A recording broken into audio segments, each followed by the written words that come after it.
The gross domestic product output of the country has reached 6.8% in the first quarter of 2018. Meanwhile, the agricultural sector has reflected a weaker performance in the first 3 months of the year. Mai Bermudez will tell us why. The Philippine economy has a blooming entrance for the first part of the year.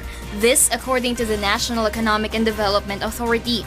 From the 6.5 gross domestic product or GDP rate for the first quarter of 2017, it now reached 6.8% in the same quarter this year. Trade, manufacturing, and services sector have been the main drivers of growth for the first 3 months of 2018. Agriculture and fisheries subsectors meantime reflected a weaker performance. One of the reasons is when the National Food Authority or NFA reported a deficiency in the country's rice buffer stock. And to recover from this, NEDA said it's important to change the system and remove the commercial function of the agency to strengthen its rice storage capacity or buffer stocking.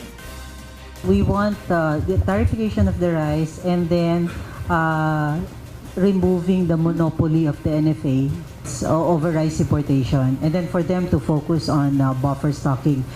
During the meeting of NEDA Secretary Ernesto Perniat and President Rodrigo Duterte, the chief executive agreed to the suggestion of the agency to order the Congress to expedite amendments on RA 8178 or the Agricultural Tarification Act to allow the agricultural sector to regain its strength. Yes, I told him we need to make this bill urgent so that it can be passed, and he agreed. In a statement released by research group Ibon Foundation, it said the price increase in commodities will continue in the next 2 years once the additional excise taxes are imposed on petroleum products. It also refuted the claims of the economic managers that price surges of commodities are just temporary. Philippines has emerged as one of the fastest growing economies in Asia, with an annual GDP growth rate of 6.1% in 2014 and rose to 6.8% in 2018. While these figures might paint a rosy picture, there are still many economic problems that are faced by Filipinos today.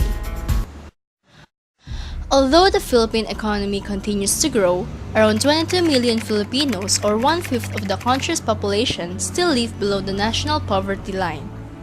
Latest data from the World Bank showed poverty in recent years did decline, with 21.6% of Filipinos living below the poverty line in 2015, compared to 26.6% in 2006.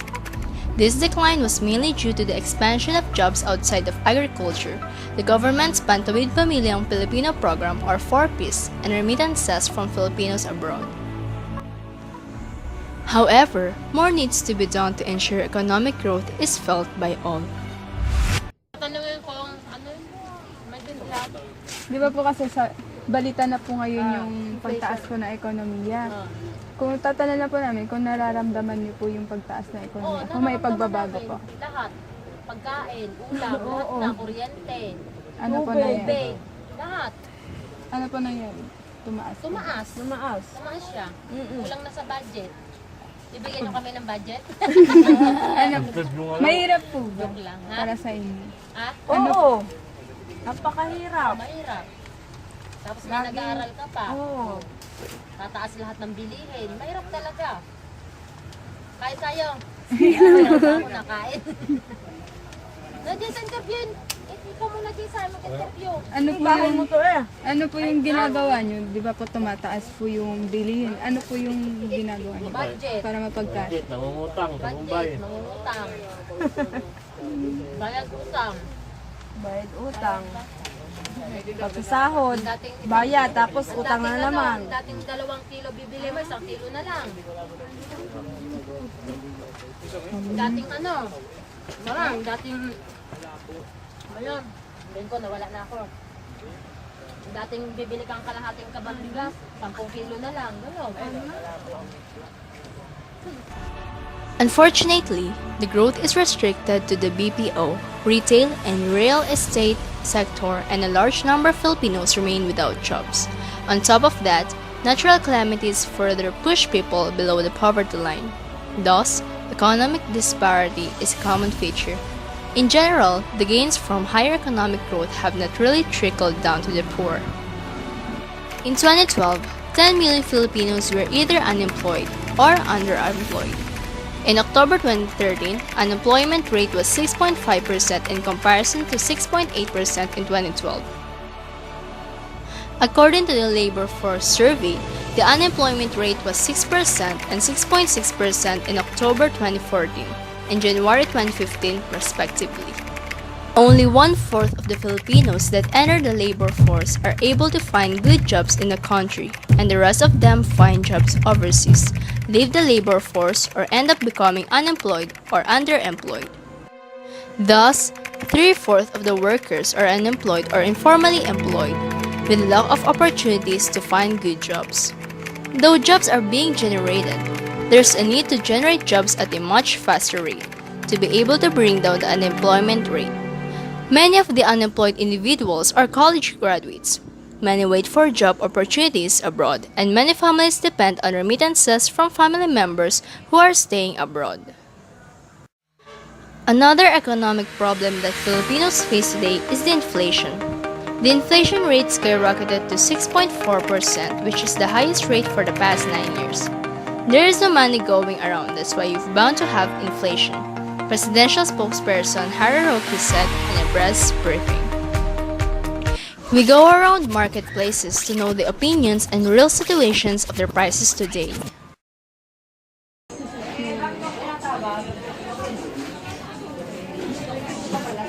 Medyo nag-control ang mga tao.